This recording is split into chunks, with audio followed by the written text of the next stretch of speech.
Hey guys, in this video, we're gonna be going over a commonly asked question, which is, how do you become a better bachata dancer faster? So here are, there are three kind of big things and then a couple tips at the end. Yes? Okay, so the first I'm gonna break the whole thing down into thirds. So the first third of improving is taking classes, group classes. So this is where you're gonna learn new moves, and what we say is like adding moves to your move library, right?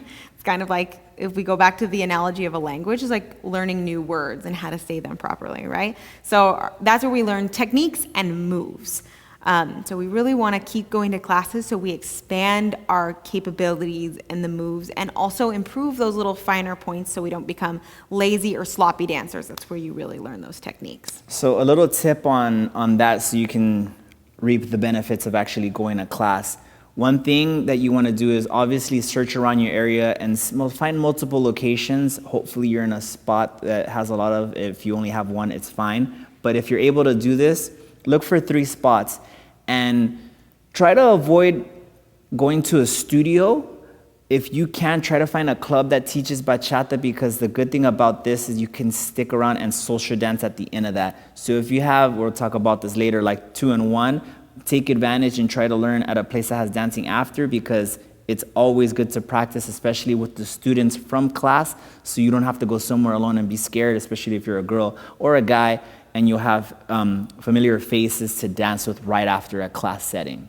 Yeah, it's nice to have that. Like you said, you kind of build, you start to get to know the people, and then you feel comfortable dancing with those people afterwards.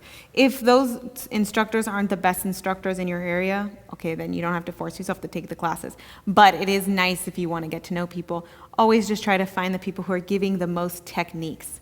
Yeah, so the moves are great. Techniques are what you really want. Those finer points. Finer details about the move is what you're really looking for in a good instructor. Yes? So the next chunk that'll make you a better dancer is taking time outside of class to practice with somebody. It doesn't have to be the same person all the time. You'd actually probably benefit from it being different people, but practicing with somebody the moves you know and your new moves so that your new class doesn't go to waste. Yes, so we really want to take that time to practice. This is also where you would get feedback from your partner. How did that feel? Did it feel clear? Were you confused? Was there enough tension there? Did you feel supported? Or on the reverse end for the lady, you know, am I back leading? Whatever the questions are, you get the feedback from your partner and kind of fine tune your move that you just learned. It's very hard to perfect a move in that 1 hour class or 2 hour, whatever it is. So you want to take that move and then perfect it with your partner, somebody outside of class. Yeah? So a little tip on that, especially if you're a guy. Some of you might be watching this and be like, all of my friends don't like bachata. I don't have anybody to practice. I can't find anybody that wants to do this with me. So how do I actually do that? A lot of you might be in that position. So this goes also back to the first one. So again, you want to make sure you're taking classes. And when you're in those classes, a way you can actually do it if you don't have somebody to practice with is when you guys rotate in a class setting, so you'll be dancing with multiple partners. Right at the end, before they say like rotate and go to the next partner, right after you try the move, this is for guys or for the girls, it's not just for like just the leads.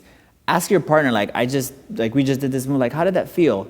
Don't say anything, just be receptive to see how they took it, because there's no right or wrong answer, because what feels good to one person might feel bad to another person, but see the overall average, like, okay, 70% of the people said like this felt good, so you can tweak it a little bit to see how you can adjust to each person, but ask each partner that you dance with in a class setting, how was that? How did that feel? Am I too rough?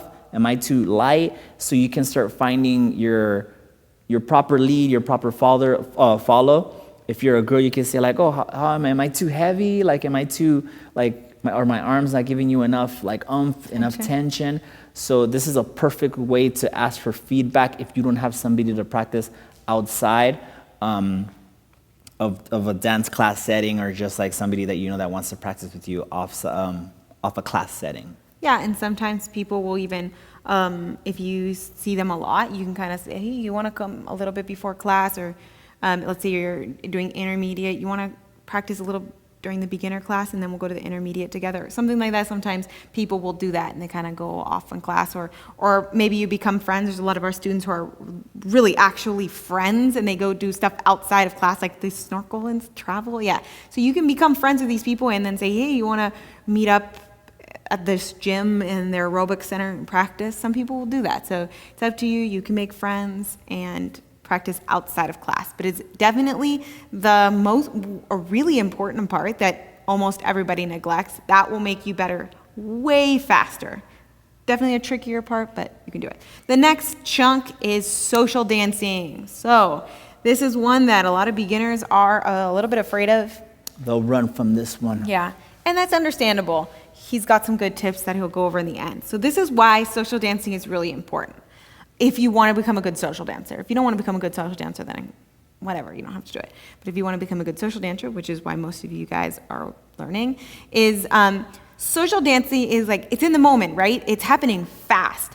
You're having to learn how to remember moves when you're in that kind of panic mode, like, oh my God, I don't remember, and then you've got to pull moves up, and you're kind of freestyling, right? There's no pre-choreographed thing. It's completely up to you and your partner to get this right.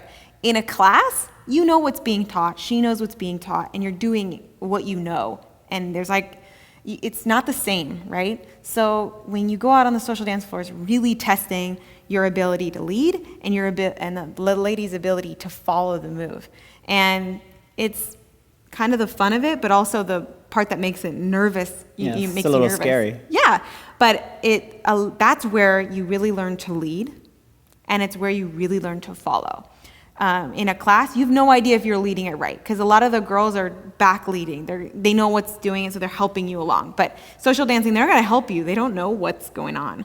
So it's a test of your ability, and it's a test of her ability to be able to lead and follow that. It is hands down the thing that made me a better dancer faster.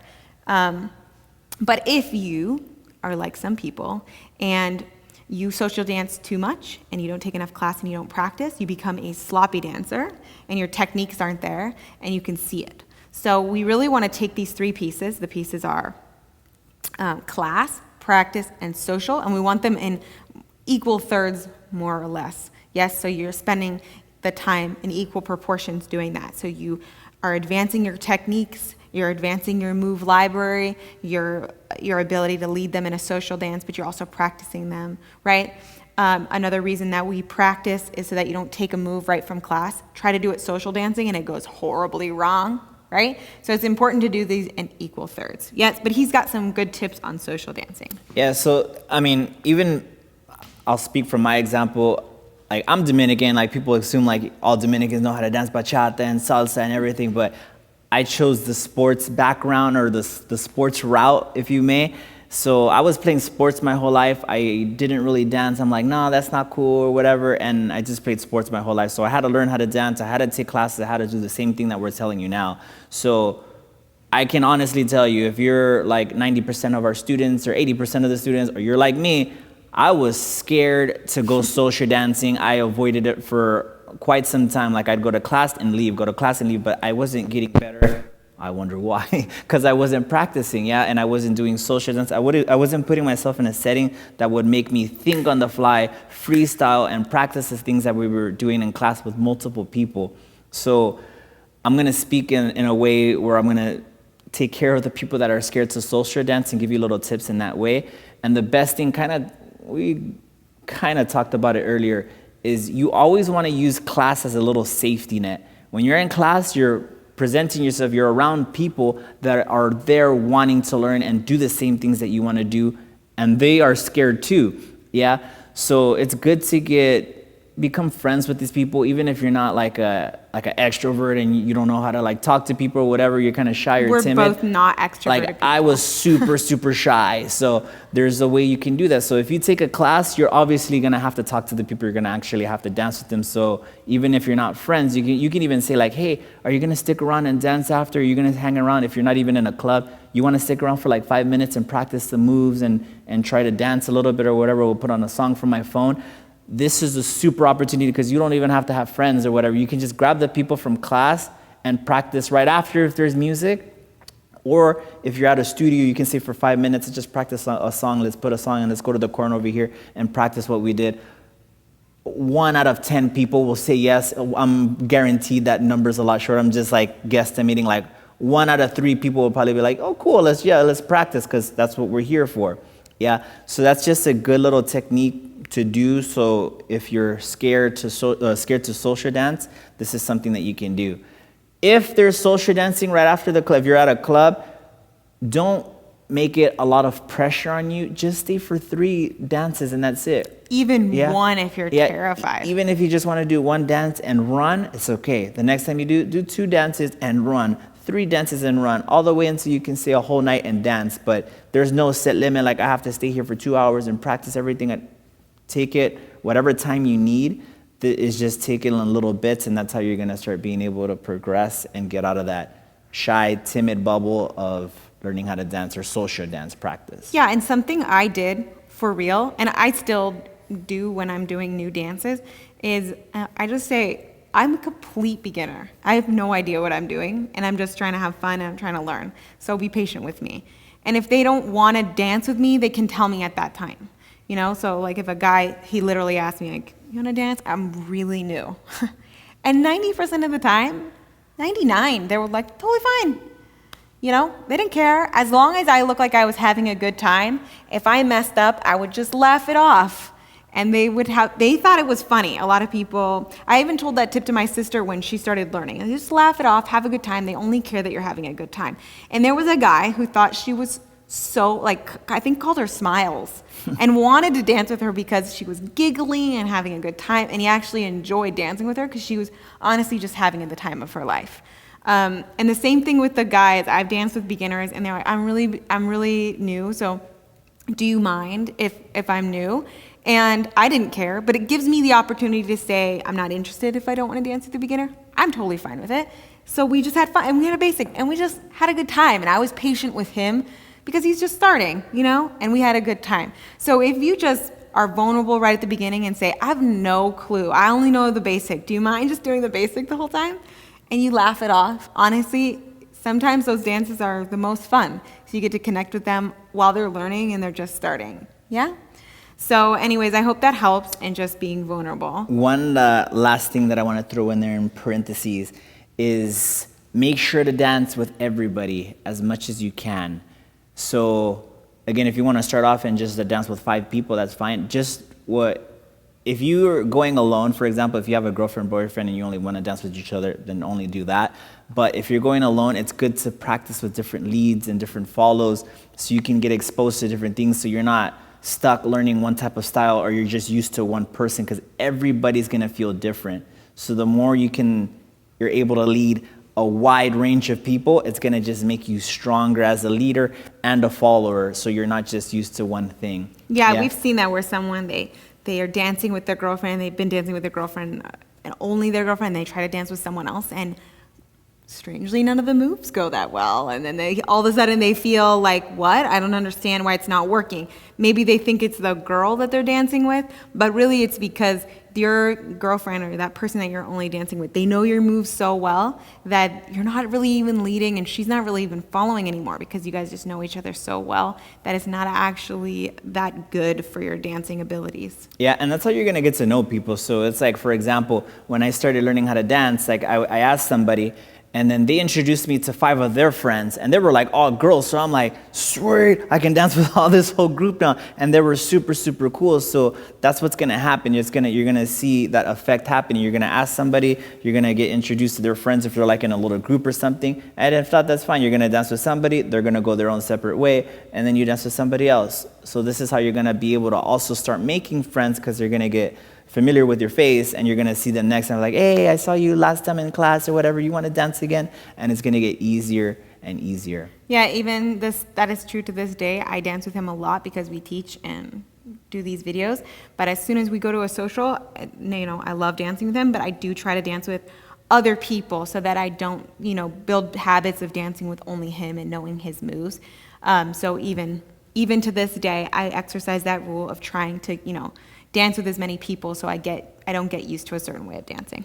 So again, we hope this video helped. I know it's a lot of talking, but sometimes we say something that just hits a home run for somebody and like, yo, that's a cool tip. Let me go practice that now.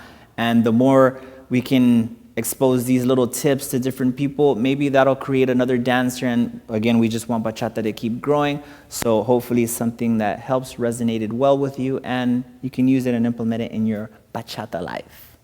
So we'll see you guys in the next video. Make sure to check out our playlist, like and subscribe to our YouTube. This helps support our channel and makes it continue to grow so we can keep making all these videos for you guys. Also, then we know what kind of content you guys want us to keep making. Yeah, so the more you like and comment on a video, the more we're like, they like that stuff, and we make more of it. Yes?